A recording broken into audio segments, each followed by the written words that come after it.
Everyone, this is Applications Driven by Convergence. I am Vicki Seidel with G4S Technology. We are systems integrators and we build these networks, not the applications, the actual networks. Eric Ogle, who is my fellow moderator, sitting out today, but he's here in the front row. And we also have Jean-Jacques Thiebault. Did I do it? No. Yeah? Okay, good. Kyle Hollifield and Mark Johnson will be talking. Applications by Convergence could be a couple of things. Convergence of technologies, convergence of the private-public sector, convergence of different applications, meaning uses, public safety, communications, utilities. So we kind of, with the panel, cover that entire spectrum of all three of those things that I just mentioned. I'm just going to kind of give you the quick bio that's in the program for each of these guys. Jean-Jacques has acquired more than 30 years of experience in international business, development, and consulting. In 1998, he created Strategic Scout, a consulting company dedicated to strategic research, technical design, and business planning for private or public telecommunications and IT projects in both London and Paris. Telecon currently advises several French local governments involved in the rural fiber to the home projects. He holds a bachelor's degree in political science and in INSEAD MBA? INSEAD MBA. Not good with French. Jean-Jacques will present what he's doing in France and the work of a public and private partnership. He's got some good ROI slides and stuff. Kyle Hollifield is Vice President of Marketing and Business Development at Bristol, Virginia Utilities, a municipal electric company known for being a global pioneer in triple play, all fiber broadband. Hollifield oversees development strategies for the utility and its OptiNet division. His position also includes business oversight of BDU's Focus, a division of OptiNet that provides advanced telecom consulting and management services to other municipal entities seeking to launch broadband networks. Hollifield is also on the board of directors for the Fiber to the Home Council. And again, he's with a municipal utility that's offering triple play, and we'll give you that perspective of convergence. Mark Johnson is Interim Executive Director for the United States Unified Communication Anchor Network, US-UCAN. Johnson brings more than 25 years of leadership experience in the management of engineering and operations of internet technologies and is serving as the first Executive Director of US-UCAN, a project intended to help connect the 200,000 US community anchor institutions across the country to next-generation internet-based applications. Johnson is also working with the newly developed task force on community anchor network economics models, and I think Mark's going to talk about ENC today, right? ENC. He's going to surprise you. Okay. Jean-Jacques is going to start out.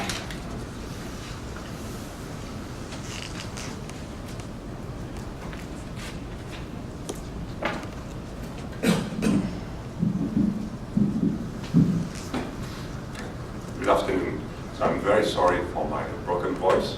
These are the effect of French microbes which prospered under the nice climate of Northern Carolina. So that's the result. Okay, so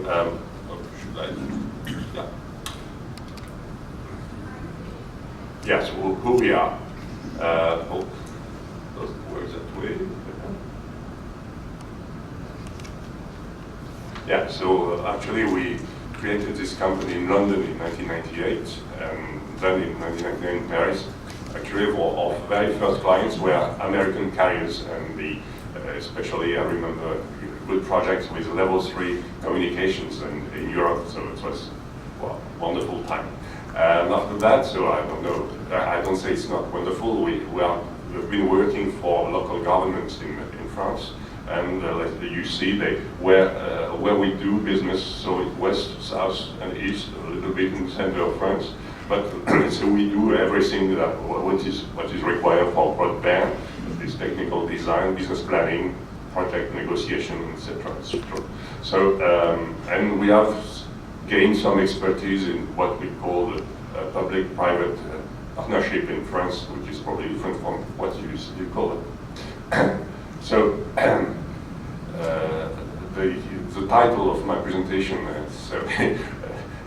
refers to potential broadband desert if France hadn't used a public-private partnership. So there are good reasons for that. So we are, let's say, we have, of course, a competitive market with a low fixed line RPU, so it's much cheaper than in the US to get the triple play service, approximately $45 per month.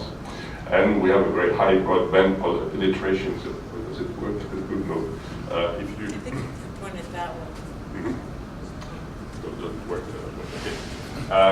If you look at the chart on the upper end of the slide, you see that United States are second to China, but France is number 5, which isn't bad, and we have one of the highest penetration rate for broadband among the 10 top countries. So second only to South Korea, if I remember well.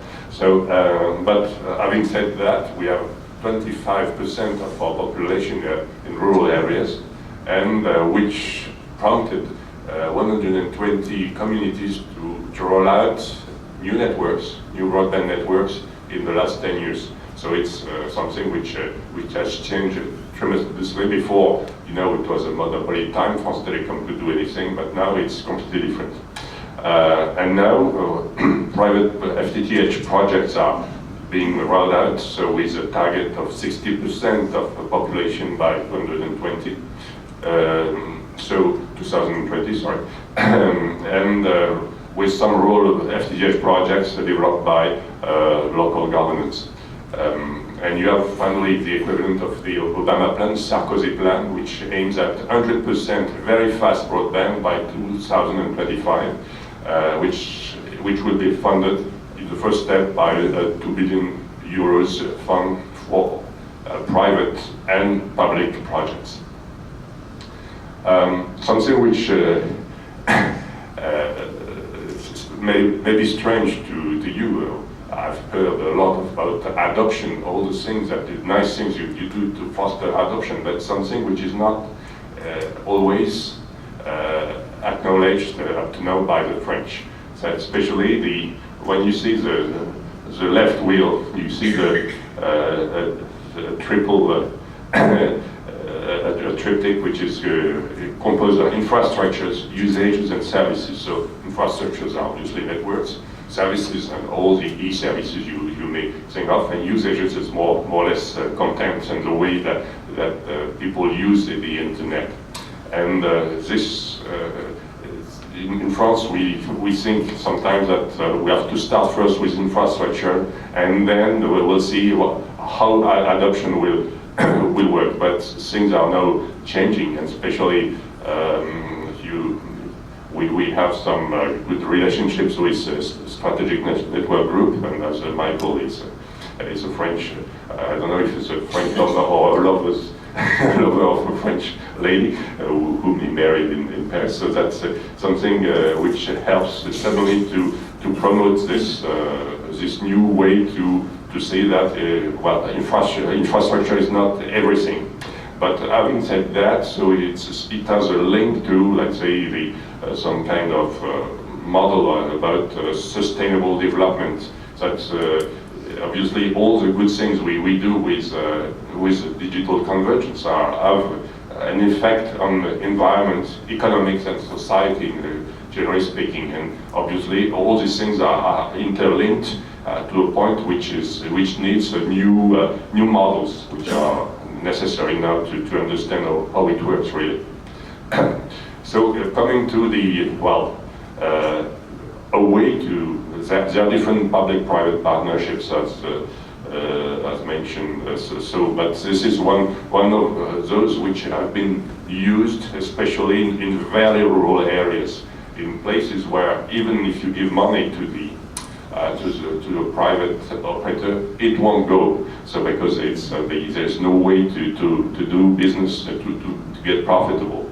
So what happens in this case, the local government launches a tender in order to get a contractor, so the PPP contractor, to build, operate, and finance a complex network. So that all this in one contract, and the payment of this contract is simply, it's a fixed fee during the long-term contract, which can be 20 years, 25 years, or above.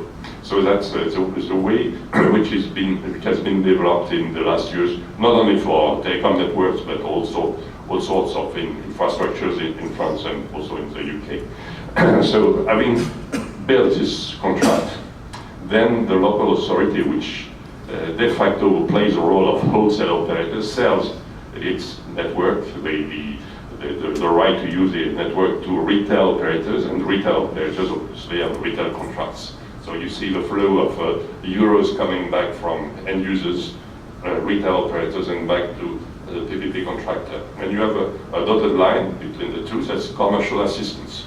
In this model, in theory, there is no, well, the local authority is the operator, so should take care of relationships with the retail operator, but in fact they don't have competence to do that. So they use the services of a local of the PP contractor, which is typically a dedicated carrier who sometimes operates itself, or sometimes do it for the account of the local community. So that's the PPP à la française. Just to give you briefly about a success story, I would say. That's our favorite client. So that's a region Auvergne. So you know it's really in the middle of France. I would say if there's no Auvergne here, it's in the middle of nowhere. So it's a place where it has always been difficult to live. It's a rural mountain area. It's they have the coldest city in France, which is called Aurillac, and every year they have minus something in Celsius grades. So that's really, and they have few inhabitants, 1.3 million. So compared to your American states, it's nothing. It's a county more or less, I would say, in northern Virginia. But they have a very low density of inhabitants, 51. Compared to 114 for France. The US is 31, used to be, now it's 34. And I also checked for Northern Carolina, it's 75. So you see, it's really a difficult case to have this poor region being attractive to operators. So they have what you have in many rural areas, people fleeing, business closing, and so on. So obviously this doesn't interest of private operators in these areas. So in 2006, there were 15,000 rural households without any broadband at all, and obviously complaints of population and pressure of public opinion on local leaders to do something. So the result was the very first PPP launched in France in 2000, which was a target of 100% broadband, and so the result after a competitive tender was a technology of ADSL extension. I won't make details about that. So there were about 900 fiber kilometers, 300 new central offices rolled out in 18 months, with a cost of $50 million over 10 years. That's a net cost, and with instant effects that broadband increased from 0 to 60% in a few years. So and obviously, as this is a requirement by law in France, it's open access to all ISPs. So PPP number 2 is being launched. So why are they so fond of PPP? They say, oh, we were successful in getting this broadband first broadband divide fixed, and now we try to anticipate it to be the first rural territory with 100% very fast broadband by 2025, which is more or less the target of the government. And you see they have already said that we are going to launch that. So actually the tender is now open, and we are about to receive the first the first proposals. And this will be done in 3 phases. We will not do anything in territories where private investors, private operators have said they would roll out FTTH. And we will use probably a mix with a higher share of FTTX or FTTH. So you see in the last column, so 72% should be rolled out in FTTX, out of which 43% by private and only private operators, and 30% by the public sector. And the other technologies are ADSL, fixed line, wireless, and satellite, of course. So that's just to summarize what's the reasoning between that. So this is a typical financial J curve for FTTH project. Let's say that if you show this to a private investor, he says, I'm not interested. So obviously, what do we do with that? Obviously, that's something which is a reflect of your adoption curve. So if you pour a little bit of money on the left-hand side, you get huge return in terms of economy and also of taxes for the government.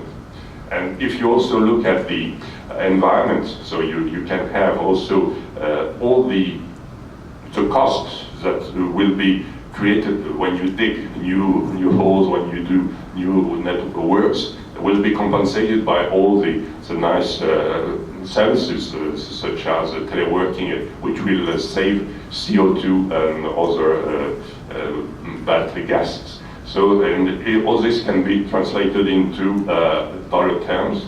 If you aggregate all these curves, you see that, well, it looks much better. So that's with 7-8 years that you are now out of the red. So if you compare to that, you see that the simple fact that you integrated the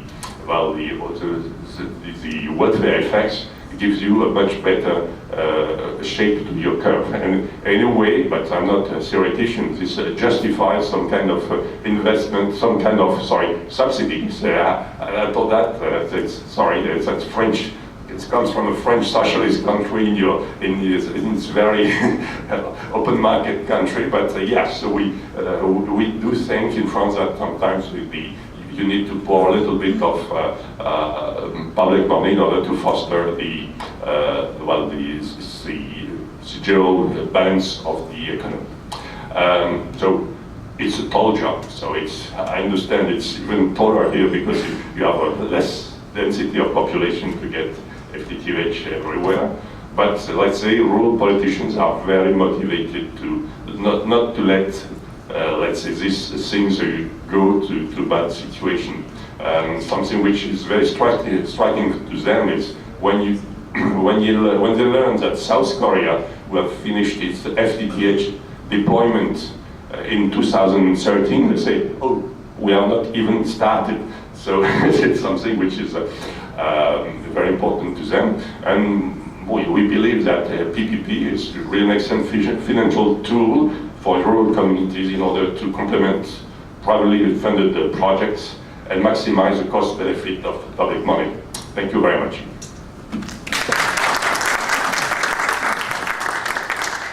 We'll wait to do questions at the end. Todd, do you want to come? Sure. Should I get the size of it? Yeah, exactly.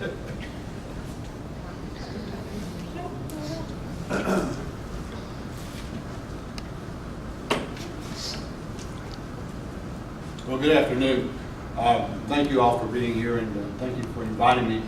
Also, it's nice to see Eric with all these Tar Heels and Wolfpack. It's nice to have two volunteers in the same room. So one of my lifetime best experiences graduating from UT. Anyway, as I said before, I'm with Bristol Virginia Utilities, but that's really not true. I'm really with BVU Authority. We became our own authority June 30th of this year with a lot of help from the legislature and a lot of politicians.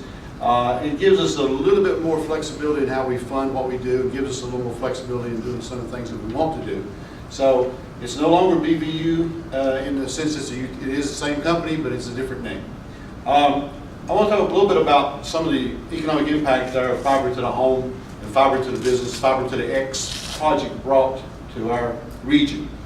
Jean talked a little bit about some areas that he's working in that are pretty rural. From you who knew Southwest Virginia, especially the coalfield areas, that's pretty rural there too. And we need to stimulate the economy there. Let me see if I can make this work now. Excuse me, I need both. Is it? Okay, so BVU, we're nationally recognized. In 2008, we won the Municipality Award for the League of Cities for the best run municipal fiber or communications system for sustainability project. There's an organization called the ICF, International Community Forum. We were selected in its top 7 in the world in 2009. And they did a complete audit of the system and how we run it and how we sustain it. And we're very proud of that also. This is just a little bit of a geographic chart of the fiber backbone. We have approximately 700 miles of fiber. We're just now in the final part of building out a new NTIA grant that we got last year. We got about $20-some million from NTIA. The Virginia Tobacco Commission matched a lot of those funds. And so we've even extended our middle mile much further. And of course, we'll be working last mile out of that middle mile. In that area that we talked about that's so rural, it's called CPC. It's a planning district, part of the Commonwealth of Virginia. It's Cumberland Planning Commission. And we have partnered together. And since that time, we've connected 600 businesses. And we've only been connecting businesses so far in this area and anchor institutions. And just a little bit about what the Business Journal said about us. And I'm going through this fairly quickly because I want to talk a little bit about layered services when we get to the end. And so, what are some of the benefits that we're able to bring to these rural areas? Well, first of all, online video sharing, over-the-top programming, telemedicine. The UVA of Wise Medical School is directly tied straight into the one at Charlottesville, so medical students have all kinds of video conferencing capabilities. Online education. Energy management smart grid. We launched smart grid for all of our electric utility customers. We've already installed 7,000 meters. We'll have all our build out on smart grid probably within the next 12 months. And that smart grid will allow our homeowners to know all the time, real time, exactly how much energy they're using, what appliances are using. They can remotely change their temperature settings up and down from their iPhone or from their Android. All kinds of opportunities for them to do over the smart grid. Security and cameras is a big one. And of course, all the widgets and all the apps. If you look at what's happened with applications, without a broadband infrastructure that's very robust, it makes it very difficult to do all the applications that are taking place right now. Over here, yeah. S&G, which is one of the sponsors of this event, also did some survey work for us. This came out of their survey. About 17% of work more at home directly, fiber to home. So about 12 more days a year people are able to work from home or telecommute. What does that do? Well, that saves a lot of money on fuel for one thing, and it helps the smog.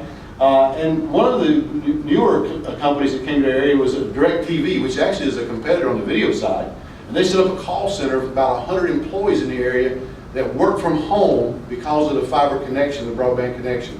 So there's 100 jobs, and the people at DirecTV actually commented during the press conference with your old boss that the reason they're there is because of those fiber connections. Research component of fiber to home economic impact model project. This is the fiber to home survey that we did. This is a little bit old. This is 2009 results. But we'll have a new one coming out soon. And I won't bore you with all the charts. It's just take a look at some of the uses of fiber and who uses it the most.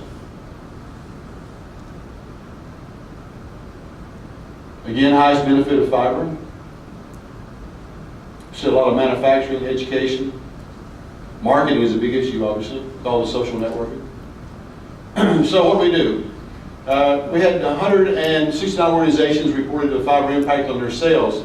30 businesses reported the increase in sales since they connected direct fiber connection and upgraded their broadband connection to $2.7 million over the previous 12 months in sales revenue.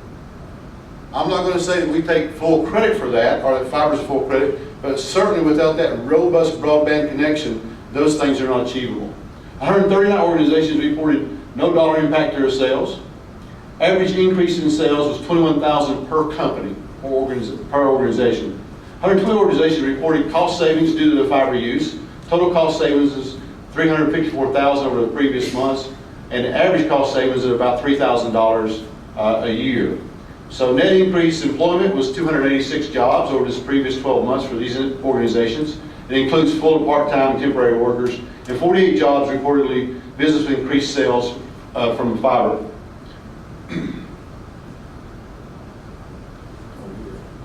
Okay, fiber users provide additional feedback on fiber use and benefits. You got speed of bandwidth, increased reliability, service pricing, and of course the efficiency of having a much faster broadband. Larger document transfers, a lot easier ability to share video. This is just a few of the comments from some of the businesses in the area. Talk about how important fiber is. You got a publishing company that 10 new employees. Printing company added 6 new employees. Engineering firm with 73 employees. And then we have a building materials firm added 5 employees, and an auto dealer that has a total of 40 employees. All these make comments about how important their broadband connection is for their businesses. And here's the industries that we specifically targeted during the surveys: manufacturing, retail, professional, technical services, arts and entertainment, tourism, and agriculture.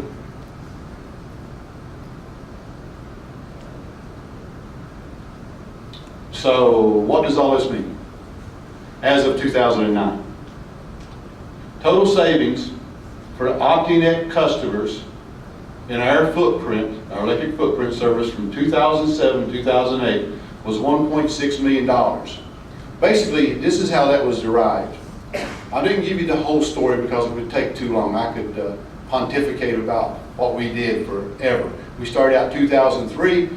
We put fiber to all our substations so we'd be able to control our electrical substation facilities. Next thing you know, we're connecting all the anchor institutions, the city government, the schools, the universities.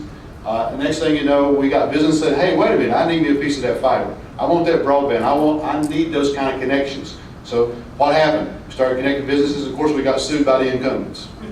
Okay? As long as you want to do the free ones, it's no problem. You want to do the ones for commercial, we're going to sue you. And that's okay. And of course, we battled through that. And then, of course, we ended up suing our own Commonwealth, and we won that battle. And they granted us the authority to go and get into the triple play business. And we were the first municipality in the United States to offer triple play over a direct fiber connection. And every business, every home in our footprint is 100% fiber connected right to the doorstep. So this is an example of the savings, because what happened as soon as we competed? All the incumbents dropped their price. What was really interesting is through the survey work that S&G did, not only did the incumbents drop their price, in the adjoining counties, they were so afraid that we might come in, they dropped their price. Okay? So competition is a good thing. I came from the private world into a utility. And I can tell you, competition is a good thing on both sides. Northrop Grumman was one of our very big success stories. They came into the area we're talking about in Lebanon, Virginia, and with 700 new jobs. What's really interesting about these 700 new jobs is they're technical-based jobs. So they're high-paying jobs.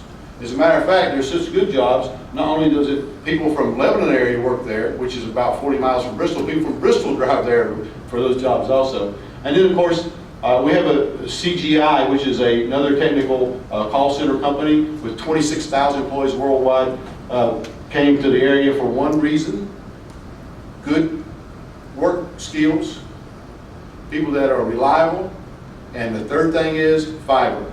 And both CGI and Northrop Grumman said to us, not only do we need this for our business, we want our employees to have this at home. We want them to have those type of facilities. We're working on that. It's outside our footprint, so we have some challenges, but we're going to get there, especially with the middle mile build out that we're doing. So this is all about, and of course we talked about the number of jobs. This is all about quality of life, actually. That's really what it's about. I mean, I'm also on the board of directors of Fiber to Home. I'm the incoming chairperson, and I can tell you the way I view fiber, it is a necessary utility. This is not a convenience. The way I view broadband, it's a necessary utility. It's not a convenience. You know, when we look at our iPhones and we look at our Androids, we don't want to do without them.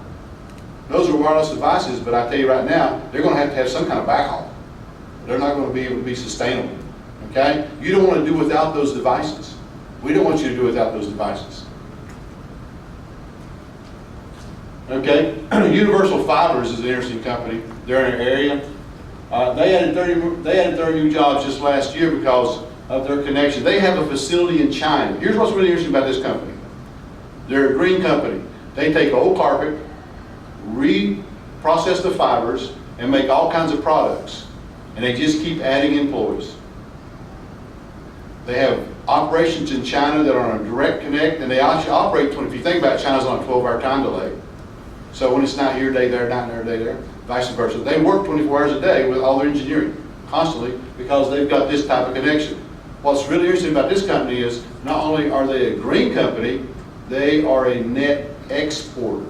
They actually export more than they import. And isn't that what we really want? Jobs and export? So that is really a nice opportunity. And of course, this is one I talked about before. Congressman Boucher, ex-Congressman Boucher, who has always been a great friend of broadband. This is the DirecTV announcement. So, tell me what I'm on time, Nikki. How about that? You've got about 3 more minutes. 3 more minutes. What can I say in 3 more minutes? Take it for it. Go ahead. Okay. Here's what I want to say. Service providers like BVU and like some of you out there, municipality or independent telcos, are where the rubber meets the road with the customer. It is the type of services, layered services, that you're able to provide to that customer that builds demand. That demand, in turn, builds what? More demand for broadband. That, in turn, builds what? More pressure to build more broadband networks. This is what it's all about. I mean, when you look at Apple, and you look at Android, and you look at those two products, just look at the demand they made on wireless carriers. I mean, I was with Verizon at Fiber to the Home, and with their senior vice president, was talking to her, and it's like 700 times the demand for wireless that they expect on spectrum and on bandwidth. It's because that's what the customer demands. So our customers, as service providers, are going to continue to demand more broadband, because we're going to have more applications, whether it's video applications, over-the-top programming with streaming, whether it's video conferencing, which is becoming more and more, it's just going to continue to grow, whether it's education, telehealth, teleworker, all those things are going to constantly put pressure on us to grow broadband. So our job as a country is to provide a platform and a plan to move forward to give quality broadband to all of our citizens, not just a few of our citizens, not just some of the lucky citizens, but all of our citizens. So anyway, that's what our mission is in Bristol. We're working very hard toward it, and I thank you for your time.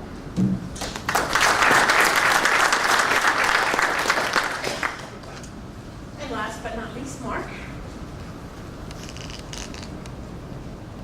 Stealing a prop.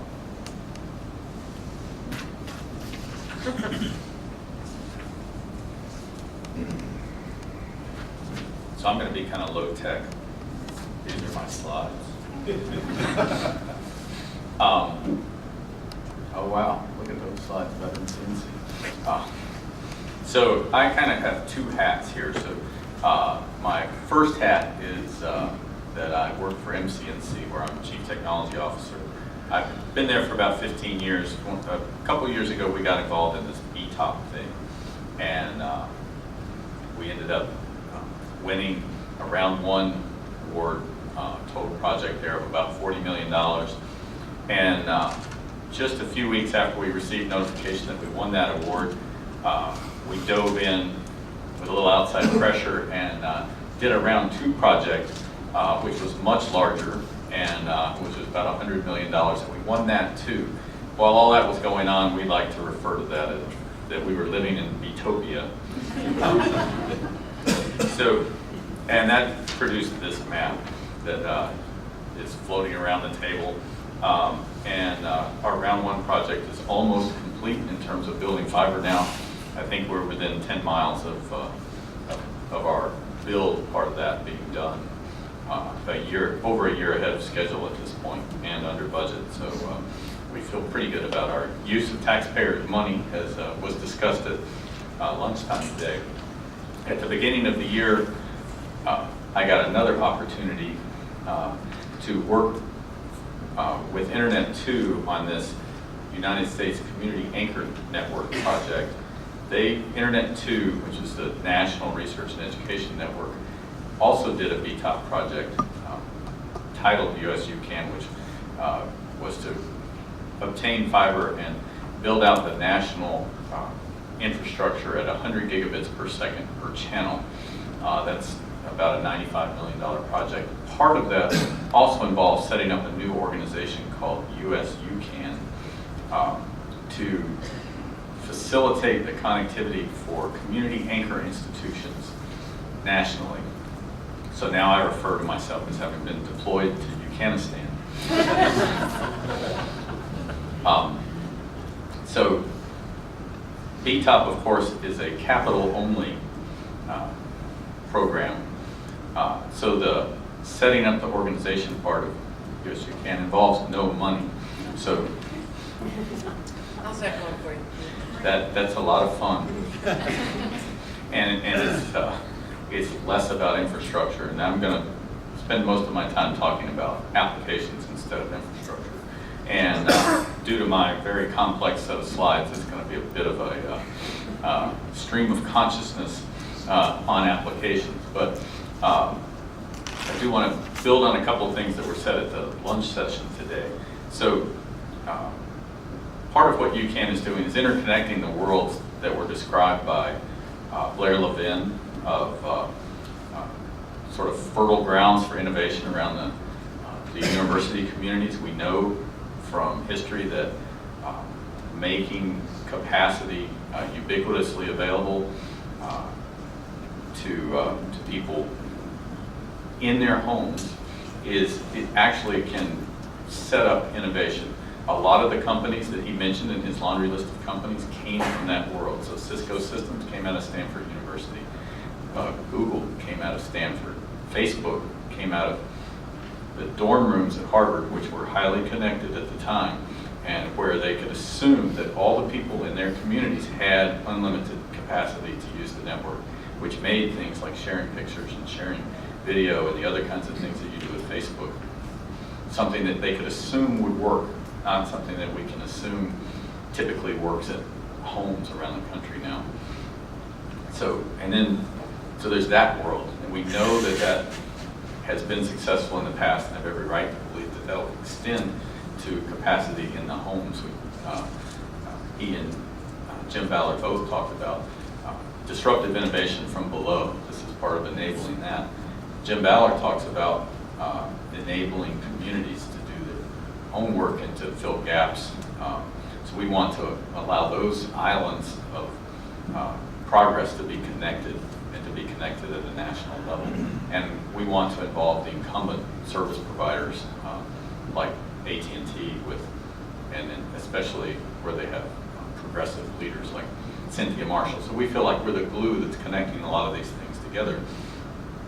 And we're going to build on the parts of R&E networking that have been successful in the past. So those are community-driven, community-owned networks, where community really refers to the people that are using those networks. So that's actually described in the National Broadband Plan as a big piece of value that the universities bring to the table is how we did that. So we're trying to put together an organization that will allow a broader set of community anchor institutions, that's schools, libraries, public safety, healthcare, higher ed, including community colleges and universities, and other community supporting organizations, other kinds of nonprofits, museums, that sort of thing, and let them drive what features and capacities they need in networking for their own communities. And then there's lots of applications that are needed by those communities and where they are the leaders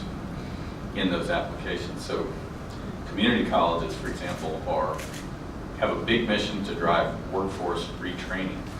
So they tend to see big jumps in enrollment during bad economic times.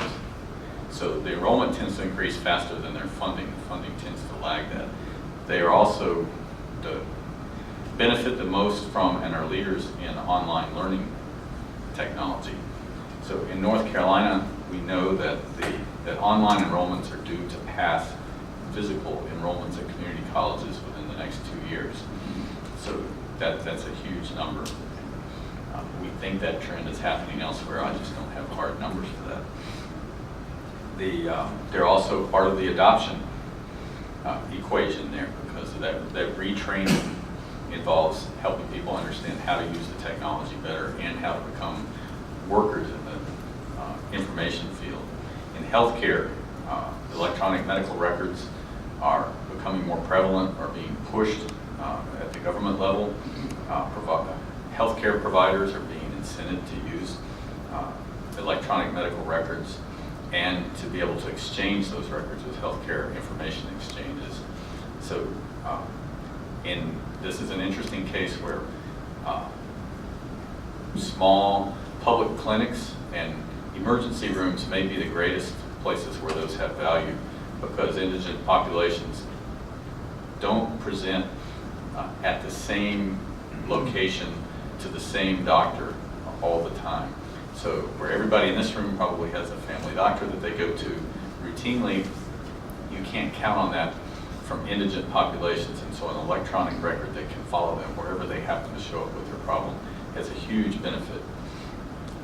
Public safety is another one of those communities of interest that where this technology is broadband, ubiquitous, and high capacity is increasingly valuable. We have a sense from watching TV that law enforcement officers can do almost anything from a computer in their car. Couldn't be further from the truth. I know the Highway Patrol in North Carolina feels lucky to have 10 kilobits of data connectivity to their cars, and that's not ubiquitous. So they're looking at things like LTE wireless build-outs to change that by orders of magnitude. Those, of course, need to be interconnected. LTE is fundamentally an IP technology. So we build on internet technology. Next generation 911 involves being able to send other kinds of messages besides voice to 911 centers. And again, fundamentally an IP technology. Right now, the FCC's mindset is that those are two separate worlds that would be procured with two separate systems unrelated to one another. We've been trying to help them understand that taking an infrastructure and architecture approach would really allow for some synergy across those. You can imagine the information exchange between a 911 call center and a police officer in a patrol car being greatly facilitated if they're actually on the same network. Libraries are another big category, probably the most important in broadband adoption and digital literacy. That's where people that don't have access tend to go for that. Oh, you meant 5 minutes. Yeah, you want to get to 1 minute, Dave. So having high capacity to libraries is obviously critical. Schools, I don't know how many of you were in the previous session, but access to schools can benefit in a number of different ways. Learning support applications, again, this can go not just from K through 12 schools, but up the stack between K through 12 and community colleges and higher ed. There are a lot of students that are taking classes at more than one level at the same time. Senior in high school may go to the local community college or college for a math class. Being able to do that online is a tremendous benefit to all concerned. Either taking those online or by video. There's also administrative applications that can support the efficiency of the schools, being able to do cloud computing for administrative applications, and then, of course, informatics to understand how the students are performing and other kinds of information. But then the real value will come after we have all these connected and we can begin to see some synergy across the layers. So think about what could happen if we had, we deploy video into schools in support of education, and we deploy remote vital signs kits in support of the school nurses in those schools. And then when we have a hurricane and everybody gets sent to the school as a disaster shelter, there's video available, there's healthcare support systems available already in the school, in place, waiting for people to show up. That would be a tremendous value. That all happens because we had everybody connected ahead of time. So I think I've about used up my time, along with my copious notes. So I guess I'll turn it back. All right. Questions? Yes. I have a question about telehealth, and it's specifically directed to mental health issues. I'm from Montana, and we have a lot of, I'm not even going to say rural, I'm going to say frontier regions, and we don't have a lot of access to mental health therapists. And I was just wondering if there's any kind of ways in which you guys are seeing any movement in that direction, telepsychiatry or that type of thing. I don't have any. Give it a second. Are we there now? Okay. I don't have any specific examples there, although it seems like it would be an obvious opportunity, especially with video connections, to be able to do some remote support in that area. I don't have any either. Actually, if I can, Apple Link is an example of a telepsychiatry program that actually serves Cumberland Plateau mental health region in southwestern Virginia. Applelink.com. You might try Cumberland Plateau CPC. Community Health Services. Start there. I don't know if they actually have a website that's Apple Link. It's APPAL hyphen link. Did you get that? Yes, thank you. You're welcome. That's Yes. Actually, there's a free clinic in Elizabeth City that has quite a well-developed telepsychiatric service. So you might want to contact the Albemarle Free Clinics Albemarle Free Clinics in in Elizabeth City. Elizabeth City, North Carolina. North Carolina, sorry. Right.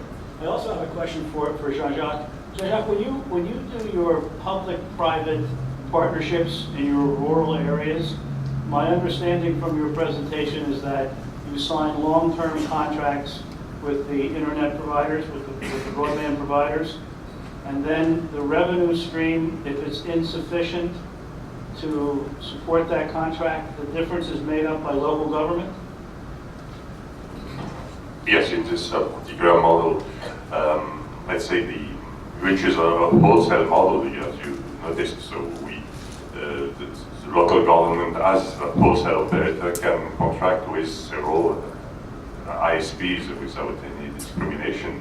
But this model applies, let's say, in really difficult situations where you have no perspective of profitable operation, even if you subsidize the capex. So say that's the target. Otherwise, you could find many places in France which will never have the internet, and such a demonstration with the Auvergne case is it's not a fatality. So even very rural countries can get quality access to internet, provided that they take the right financial model. Thank you. Anybody else? Oh, yes.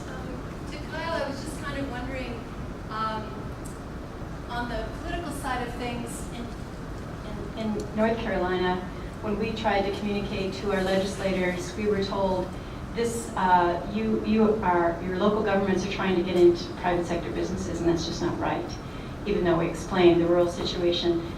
Did you experience any of that pushback, and how did you leap over that kind of knowledge gap?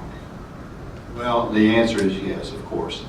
The way we did it is we actually summoned and boasted public opinion.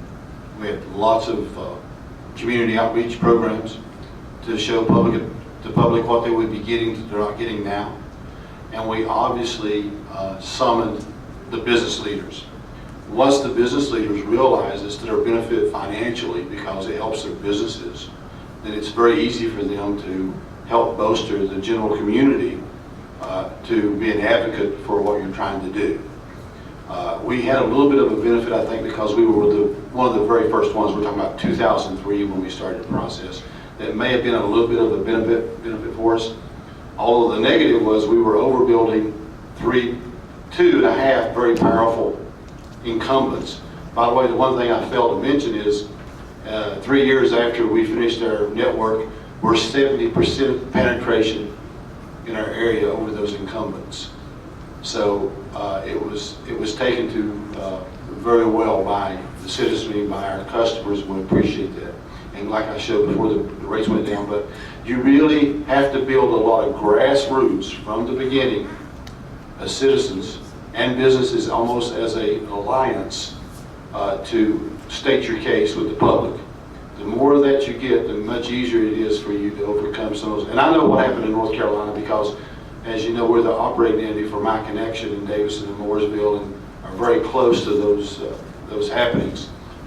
So that's what you got to do. You just got to build enough public sentiment that will overcome that. Anybody else? Okay, thank you very much for coming.